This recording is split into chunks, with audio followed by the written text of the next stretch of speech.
Sankascha bharyascha Punavanaka gomukha Sahasaiva bhyahanyanta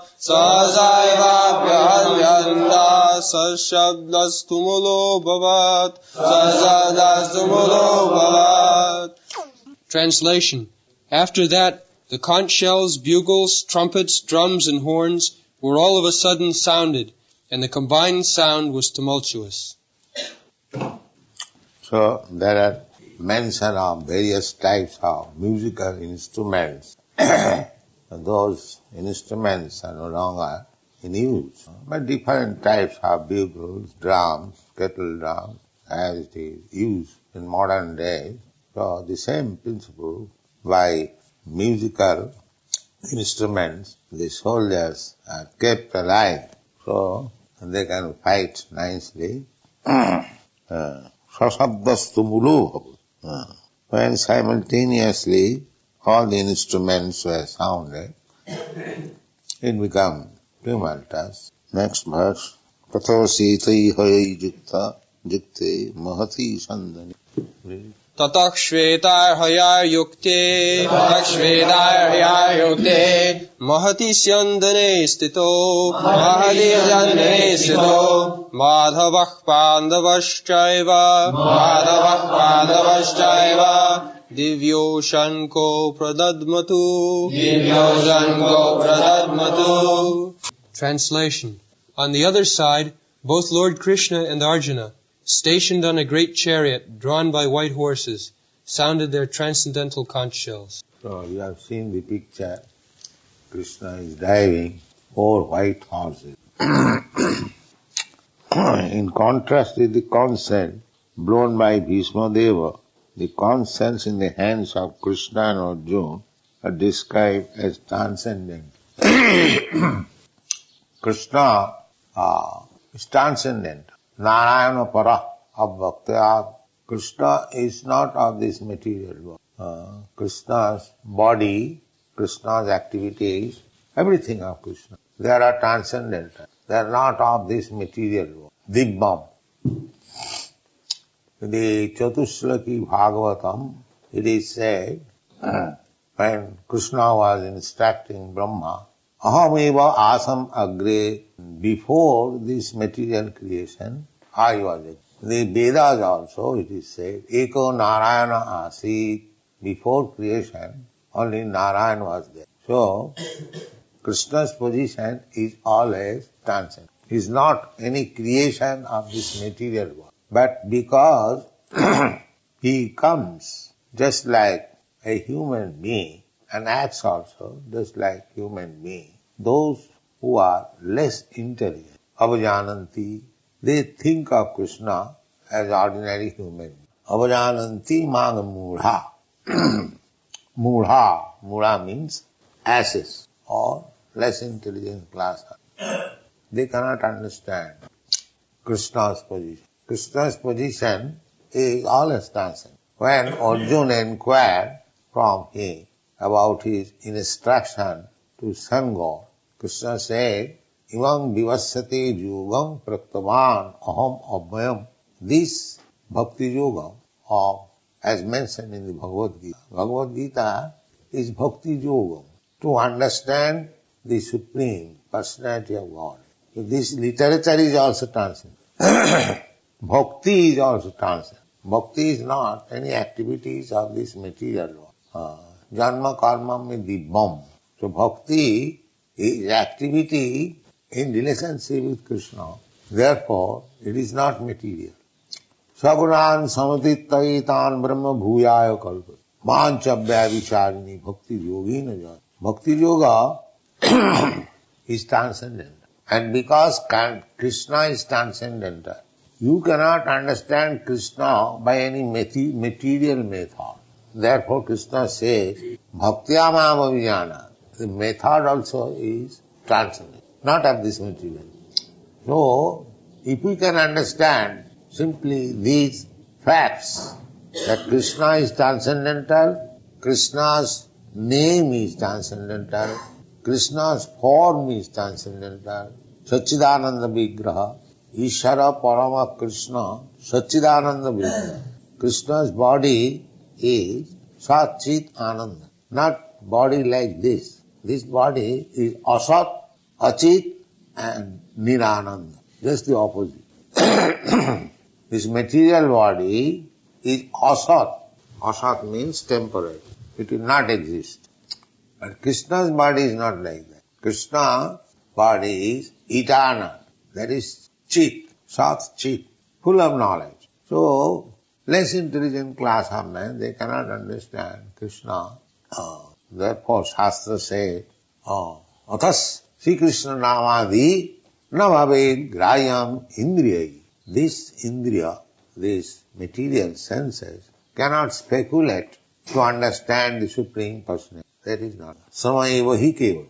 That is simply laboring, wasting time.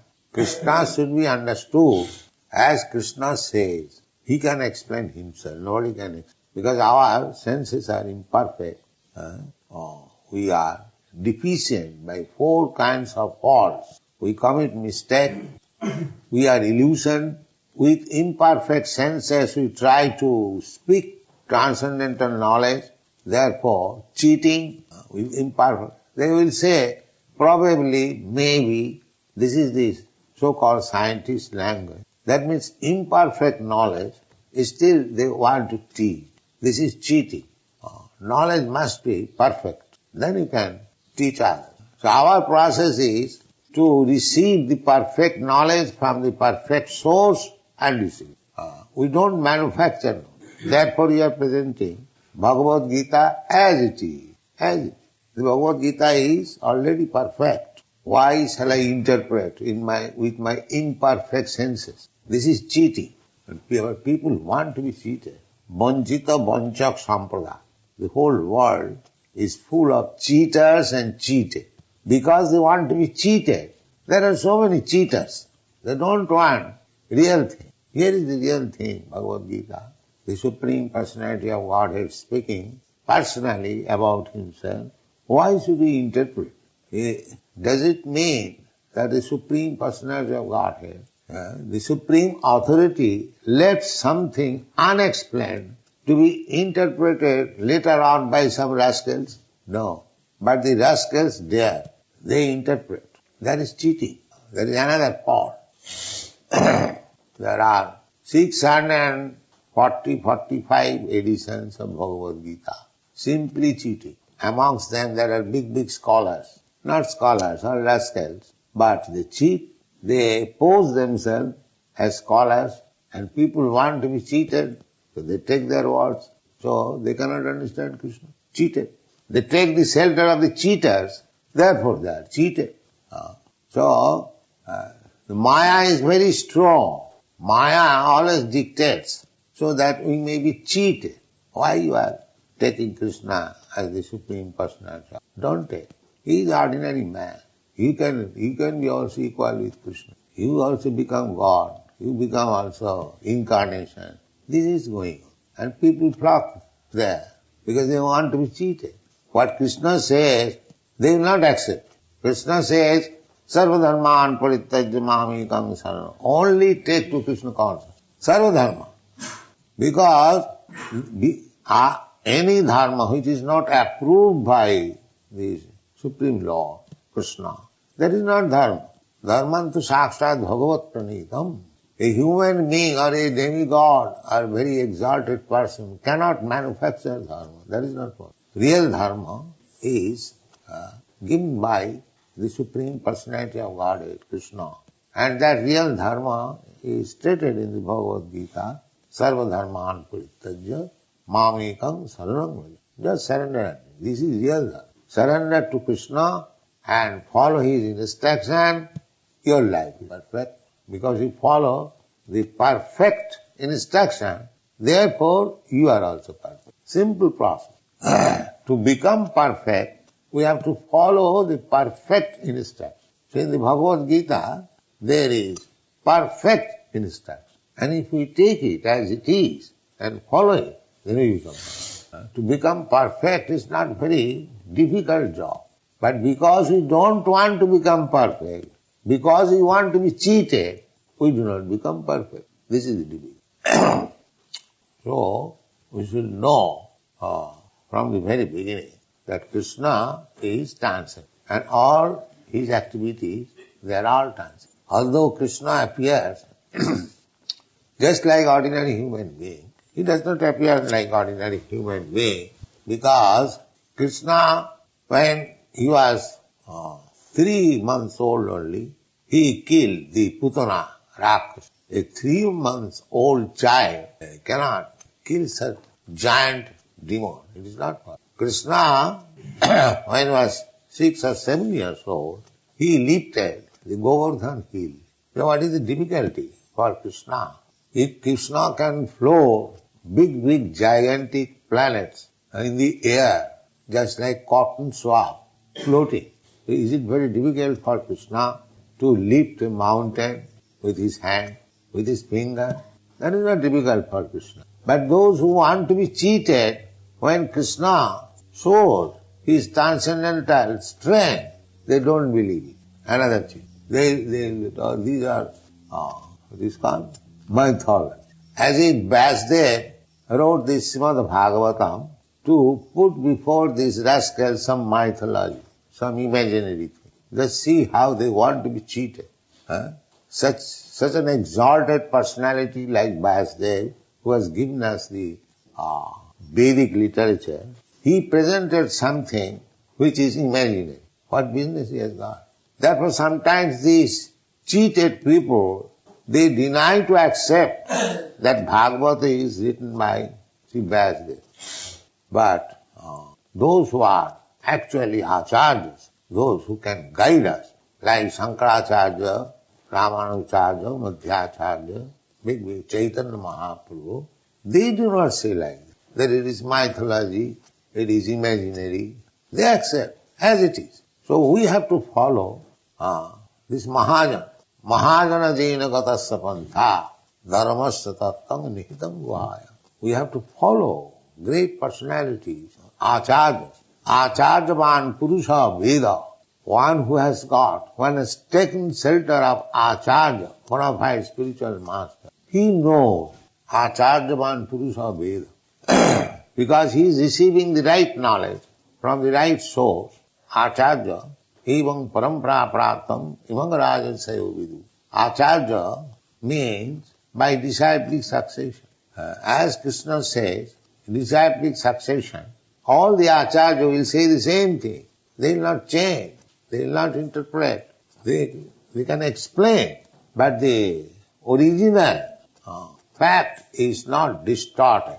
That is acharya. Acharya will never say that Krishna is material, Krishna, there was no such thing as Krishna, there was no such battle of Kurukshetra, these are all imaginary. So, if we don't want to be cheated, then we should take Krishna as he is presenting himself and as it is confirmed by the acharya. Then our knowledge is perfect. So here it is said, Setai hayai jukte mahasi sandane sthito madhava pandavaschaiva jibbau shankham upadadmatu. Krishna and his devotee Arjuna, they are on the same platform. Therefore, Madhava and Pandava, they blew their transcendental concert. This is not ordinary. The sounding of the transcendental concert indicated that there was no hope of victory for the other side. This is the sounding. Dibbau, they are also sounding their concert, even Bhishma. But that cannot be compared with the concerts of Madhava and Pandava. Arjuna, associates, they are also equally powerful. Nobody can be associates of Krishna without being very much advanced. Just like fire can mix with fire. Similarly, water can mix with water. Similarly, unless one is transcendentally advanced, he cannot be associate of Krishna. The Narottam Das Thakur sings, Gaurangera sangi gane nitta siddha boli mane. Sejaya brajanda nandana par. Gaurangara Sangigan, Sri Chaitanya Mahaprabhu, Krishna, and his associates, Sri Krishna Chaitanya Prabhu Nityananda, Sri Advaita Gadadhar, Srivasadi, Gaur Bhakta, all the devotees. So Narottam Das Thakur says, so all these associates of Chaitanya Mahaprabhu should be known. They are also of the same category. Gaurangara Sangigane Nitya Siddha Bolimane. This word Nitya Siddha is significant. Nitya Siddha and Nitya Baddha. There are two kinds of living. Nitya Baddha means ever condition. Ever condition means those who are in this material world, they do not know when they came in touch with this material world. Neither they do know when they will be liberated. They are called Nitya Baddha, ever condition. And similarly, there are Nitya Siddhas. Nitya Siddhas means they never come in contact with this material world. And even they come here for some business, they do not forget their position. That is Nitya Siddha. Try to understand. There are two kinds of living entities. Nitya Siddha, Nitya Baddha. Nitya Baddhas are within this material world. Beginning from Brahma down to a small ant insignificant. They are all Nitya Baddhas. Anyone who is in this material world. Nitya Baddha. And Nitya Siddhas, they belong to the spiritual world. They never come in contact with this material world. And even they come for some business under the order of the Supreme Lord, they do not touch this material quality. They remain always transcendental. As Krishna remains always transcendental, even though he is in this material world.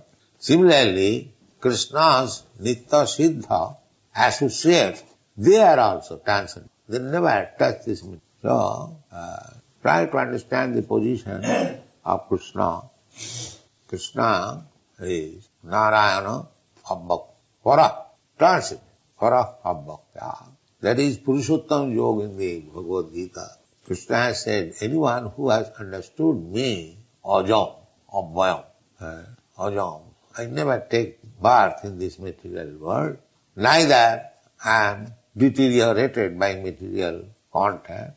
He knows me perfectly. That is called Purushottam. Purusha Uttam. Uttam.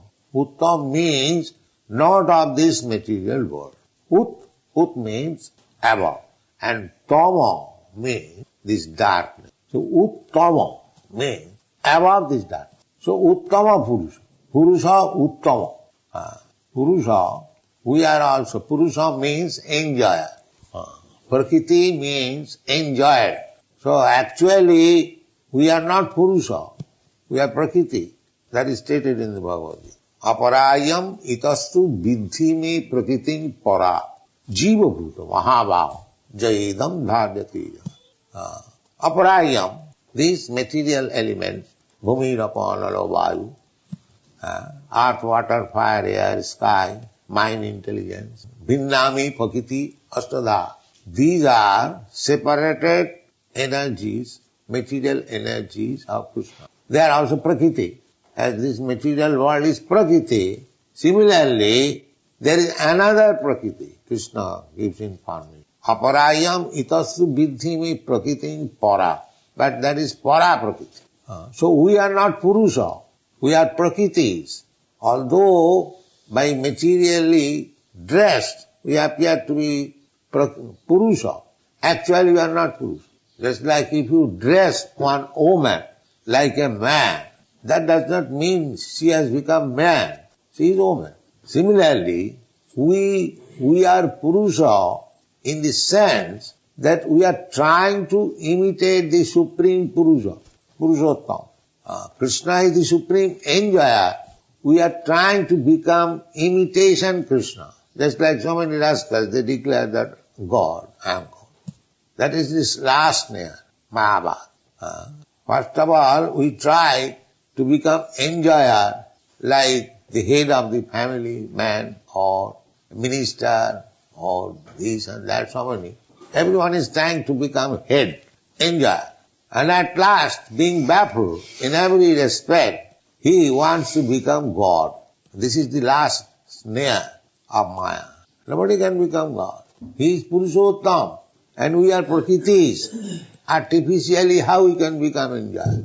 Prakriti means enjoyer. Enjoyer and the predominator and the predominated. So, Jiva Bhuta, we Jivas, we are all Prakriti. Purusha is only Krishna. All living entities. Vishnu Tattva is Purushottama. And we are Shakti Tattva. Shakti, energy. Marginal energy of Krishna. So energy is Prakriti. So Prakriti is not Purusha. So Mayavad philosophy is wrong. They pose them as Soham. Soham, I am the same. How you can be same? In the Shastra it is said that you living entity you are Prakriti. How you can become same? You Purusha. This is mistake. How Prakriti, how woman can become man? Artificially one can be. Here also so-called woman, they are also Purusha. They are thinking Purusha. Purusha means enjoy. Here woman is also thinking to enjoy and the so-called man is also thinking to enjoy. Everyone. Nobody wants to serve. Everyone wants to be served. Purusha attitude. Everyone wants to be served. Nobody wants to serve. This is the material conception of life. So, when we agree to serve, not to be served, that is liberated. When we agree to serve only, not to be served. Not to accept service from others, but to serve others. That is real liberation. But here the material disease is that everyone is making plan how others will serve me. This is called Maya. This is called Maya. Maya means that artificially we want to be served. That is not Maya. When we agree to serve, as Chaitanya Mahaprabhu has given us the path of liberation, Jiver Sarupaya Nitya Krishna Da. This is our position. We are eternal servant of Krishna. So when we engage ourselves in the service of Krishna, the whole Bhagavad Gita is spoken on this basis. Arjuna was artificially declining to serve Krishna. Krishna wanted him to fight, and Arjuna was putting so many reasons how he could fight and kill the other side, who are his kinsmen, who are his nephews, his brothers, his grandfather. These arguments were being. So that means he refused to serve Krishna. That is material condition. He was thinking in his own terms. He wanted to enjoy the family members, the so-called nephews, brothers. If they are killed, then what is the use of mine, this kingdom? Everyone, people think that I get kingdom, I enjoy myself. And that is condition. But a liberated soul will take the kingdom, but it will be used for Krishna's service. That is liberation. In this way, we should try to understand Krishna, Krishna's name, Krishna's fame, Krishna's associates, Krishna's activities, all dibbam, transcendent. They are not material. Therefore it is mentioned here, dibbau sankho pradadamatu. Dibbau sankho. The sankha used by Krishna and Arjuna, they are not ordinary. Thank you very much.